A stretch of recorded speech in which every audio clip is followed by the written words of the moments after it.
بسم اللہ الرحمن الرحیم۔ میرے ساتھ آج نشست میں پاکستان عوامی تحریک کا کنونشن جو ٹیکسلا میں منعقد ہوا ہے، اس میں حافظ نذیر احمد صاحب نے شرکت کی ہے، جو کہ ضلعی صدر بھی ہیں۔ تو محترم، سب سے پہلے تو آپ کا یہ تنظیمی تھوڑا سا بیانیہ بتائیں کہ کیا صورت آ رہی تھی؟ جی ماشاءاللہ، PP-19 کے اندر ہمارا بہت ہی اسٹرانگ اور زبردست اسٹرکچر موجود ہے تمام فورم کا، اور بالخصوص عوامی تحریک کا جو ہمارا اسٹرکچر ہے تنظیمی، اس کے جو صدر ہیں محترم جناب مدثر شاہ صاحب، اور ان کی بہت ہی شاندار ٹیم، اور ہم انشاءاللہ یہ جو تنظیمی اسٹرکچر ہے یونین کونسل لیول تک لے کے جا رہے ہیں، اور آنے والے وقتوں میں انشاءاللہ العزیز ہماری یہ جو ٹیم ہے نا PP-19 کی، یہ انشاءاللہ ہر نیبرہڈ کونسل میں اور ہر ولیج کونسل میں اور تحصیل کونسل میں اور ٹاؤن کمیٹی میں انشاءاللہ ہم نمائندے کھڑے کریں گے، اور ہمارے پاس یہ بہت ہی شاندار PP-19 کی ٹیم ہے۔ تو محترم یہ سے بتائیں کہ پاکستان کی دیگر مذہبی جو تنظیمیں ہیں ان کے ساتھ آپ مل کر کیوں نہیں کام کر رہے؟ باقی جو مذہبی تنظیمیں ہیں جی، ہمارا کسی کے ساتھ کوئی اختلاف نہیں ہے، اور ان کے ساتھ ہم نے کئی مرتبہ مل کے کام بھی کیا ہے، اور جیسے کہ ابھی جماعت اسلامی ہمارے یوم تاسیس کے اوپر آئے، اور ہمارا جو میلاد شریف کا پروگرام ہوا اس کے اندر اہل حدیث کے لوگ آئے، ایون کہ اہل تشیع کے لوگ آئے، ایون کہ ہندو مذہب کے لوگ آئے، عیسائی مذہب کے لوگ آئے، تو ہمارے دروازے کھلے ہیں، اور ہم تمام جو مذہبی جماعتیں ہیں ان کے لیے ہمارے جو قائد ہیں ان کا دل بڑا وسیع ہے، ہماری تعلیمات بڑی وسیع ہیں۔ پاکستان کے اندر جو مذہبی تنظیمات جو کہ ایک چیز پہ بلیور، مثلاً ایسے دوست ہیں جو کہ صرف توحید کو زیادہ، تو ہم ان کے ساتھ بھی جڑنے کے لیے تیار ہیں، اور جو صرف اہل بیت یا صرف صحابہ، ہم ان کے ساتھ بھی جڑنے کے لیے تیار ہیں، اور یہ ہمارے دروازے پاکستان عوامی تحریک کے ہر مسلک کے لیے، ہر فقہ کے لیے، ایون کہ دوسرے مذاہب کے لیے بھی ہمارے دروازے کھلے ہیں۔ پاکستان کی سیاست کو اور پاکستان کو آپ درست کرنا چاہتے ہیں، لیکن PDM بھی اسی نعرے کو لے کر اٹھی ہوئی ہے، وہ بھی جمہوریت کی بحالی کے لیے بات کر رہی ہے، آپ ان کے ساتھ کیوں نہیں ہیں؟ ہاں، PDM تو ایک چوروں کا اور لٹیروں کا اور ڈاکوؤں کا ایک ٹولہ ہے، اور وہ ان کا جو تعلق ہے نا وہ عوام کے ساتھ یا پاکستان کے ساتھ بالکل بھی نہیں ہے۔ یہ وہ ٹولہ ہے جو باہر رہ کے ان کے اندر اقتدار کا نشہ ہے، ٹھیک ہے، 35 سال سے یہ مطلب عوام کو لوٹ رہے ہیں، پاکستان کو انہوں نے کھوکھلا کر دیا ہے۔ اب جب عمران خان صاحب نے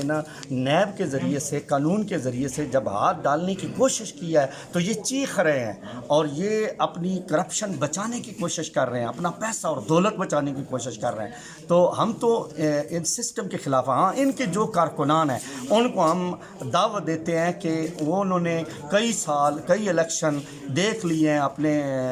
پارٹیوں کے، تو وہ پارٹیاں جیت کے اپنی فیملی کے، اپنے خاندانوں کی دولت بنانے کے چکر میں ہوتے ہیں۔ تو میں آپ کی وساطت سے، اس انٹرویو کی وساطت سے تمام جو تحریکیں پارٹیز ہیں، میں ان سے گزارش کروں گا کہ آپ کی پارٹیاں جو ہے نا وہ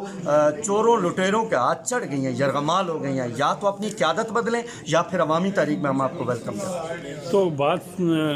جب عمران خان اٹھے تھے الیکشن کے لیے تو مولانا ان کے ساتھ تھے، دائیں بازو تھے، پھر الگ کیوں ہو گئے ہیں آپ ان سے، عمران خان سے؟ جی، عمران خان صاحب کے اب بھی ہم ان کے ساتھ جو ان کا نظریہ تھا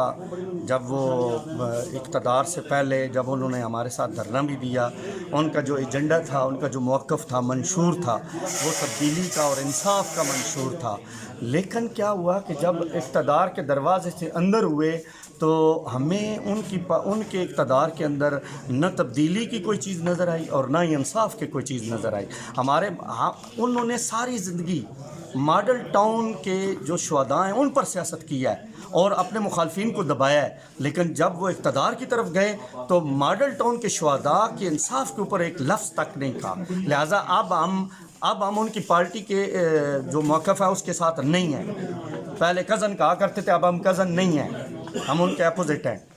تو بلدیاتی الیکشن میں آپ کیا فضا بنا رہے ہیں؟ جی انشاءاللہ ہمارا جو گراس روٹ لیول تک ہمارا جو ہوم ورک ہے وہ ہم اس میں کچھ مکمل ہو چکا ہے اور کچھ کر رہے ہیں. تو انشاءاللہ ہم بلدیاتی انتخاب کے اندر ہم ہر ولیج کونسل میں، ہر نیبرہڈ کونسل میں، ہر سیٹ کے اوپر ہم انشاءاللہ اپنے بندے نیا جو بلدیاتی ایکٹ ہے اس کے بارے آپ کیا کہتے ہیں؟ یہ بہت اچھا ہوا ہے جی. فرسٹ ٹائم بلدیاتی ایکٹ بنا ہے. پہلے یہ ایکٹ نہیں تھا، اور یہ میں سمجھتا ہوں کہ عمران خان صاحب سے یہ پتہ نہیں غلطی سے ہو گیا ہے یا انہوں نے جان بوجھ کے یہ کیا ہے. بہرحال انہوں نے بہت ہی اپنے اچھا ہوا ہے کہ اس نظام حکومت میں نا، ان کی جو دور حکومت ہے اس کے اندر انہوں نے یہ والا جو کام کیا ہے یہ بہت ہی اپریشیٹیبل ہے. اس کو تو آپ کی پارٹی صوبے زیادہ بنانے کی کیوں بات کرتی ہے؟ اس لیے کہ جو اختیارات اور دولت کی تقسیم ہے نا دنیا کے اندر، میں نے کنونشن کے کنونشن کو خطاب کرتے ہوئے بھی یہ کہا ہے کہ دنیا کے اندر 6 کروڑ آبادی والے 18 صوبے بنا کے بیٹھے ہوئے ہیں، 10 کروڑ آبادی والے 20 صوبے بنا کے بیٹھے ہوئے ہیں. اس سے جو پاور اور اختیارات اور جو دولت ہے یہ نیچے انتظامی امور میں بہت اچھا ہوتا ہے. تو ایک تلخ سوال ہے کہ جب آپ انقلاب لے کے آئیں گے اور کرپشن کو ختم کریں گے تو آپ کے انقلابی ہاتھ کاٹیں گے، یہ سر کاٹیں گے؟ کون سر کاٹے گا؟ یا قانون میں پہلے تبدیلی کریں گے؟ ہم یہ انشاءاللہ ہمارے جو قائد ہیں نا ان کے پاس ایک وسیع تر ایجنڈا ہے. انقلاب کے بعد کا احتساب کا جو ایجنڈا ہے وہ ہمارے قائد کے پاس موجود ہے، اور ہمیں اتنا بلیو ہے. اور میرے قائد جو ہے نا ایک بہت ہی عالی شان دماغ رکھتے ہیں، اور دنیا کے بہت سارے چونکہ نا وہ برٹش قوانین کو بھی پڑھانے والے ہیں، امریکہ کے قوانین کو بھی ان کو ادراک ہے، اور وہ پروفیسر ہیں اس کے کا لاء کے پروفیسر ہیں. تو ہمارے قائد کے پاس جو ایجنڈا ہے وہ انشاءاللہ پہلے 6 ماہ کے اندر ہمارے انقلاب کے بعد جو ہماری حکومت آئے گی انشاءاللہ 6 ماہ کے اندر ہم لوٹی ہوئی دولت ظالموں سے، چوروں سے، لٹیروں سے انشاءاللہ واپس لائیں گے. تو آپ کا جو تنظیمی کارکن ہوتا ہے اس کے بارے میں محترم طاہر القادری صاحب نے کہہ رکھا ہے کہ اس کا جو کارڈ ہے وہ قبر کے ساتھ دفن کرو نامہ اعمال کے طور پر، اور وہ قیامت کے دن میں خود اس وقت تک نہیں داخل ہوں گا جب تک وہ میرا کارکن نہیں داخل ہوگا. تو اس بارے آپ کی کیا رائے ہے؟ یہ دیکھیں جی ہمارے قائد ایک اس وقت کے مجدد ہیں، اور میں سمجھتا ہوں کہ پچھلے 1000 سال میں ایسی شخصیت نہیں پیدا ہوئی جو اللہ نے ایسی شخصیت، ایسی ہستی کو دنیا کے اندر مبعوث فرمایا، پیدا فرمایا. اور یہ میرے قائد کے جو الفاظ ہیں یہ قرآن و حدیث کے مطابق ہیں کہ اللہ کا جو ولی ہے وہ ایک بندے کو نہیں کئی ہزار بندوں کو ساتھ لے کے جائے گا. یہ آپ خطابات کے اندر آپ حضور قائد محترم کو آپ سنیں تو اس میں ہمیں بہت زیادہ بلیو ہے. یہ قرآن و حدیث کے مطابق جو بھی میرے قائد بات کرتے ہیں قرآن و حدیث سے مطابقت رکھتی ہے، قرآن و حدیث کے اندر بات کرتے ہیں. تو ہمیں اپنے قائد کی سنگت پر بہت ناز ہے، فخر ہے کہ ہمیں یہ یقین ہے کہ ہمارا قائد ہم اپنے قائد ہم نسبتوں کی وجہ سے، اپنے قائد کی نسبت کی وجہ سے. اور پھر میں ایک اور بات یہاں آپ کی وساطت سے کرنا چاہوں گا کہ 2025 کے اندر اعتکاف کے دوران میرے قائد نے یہ کہا تھا کہ جو منہاج القرآن کا رفیق ہے وہ حضور غوث پاک کا مرید ہے، اور غوث پاک کی نسبت جس کی نسبت ہو گئی ہے حضور غوث پاک کے ساتھ وہ انشاءاللہ جنت میں جائے گا. تو محترم مزید کچھ کہنا چاہیں؟ بس میں یہ کہنا چاہوں گا کہ پاکستان عوامی تحریک اور تحریک منہاج القرآن جو تبدیلی کے لیے برسر پیکار ہے. دیکھیں جو ہمارا دھرنا ہوا اس کے بعد تو کوئی تحریک رہ ہی نہیں سکتی، مٹ جائے گی. لیکن یہ ہماری تحریک کا ایک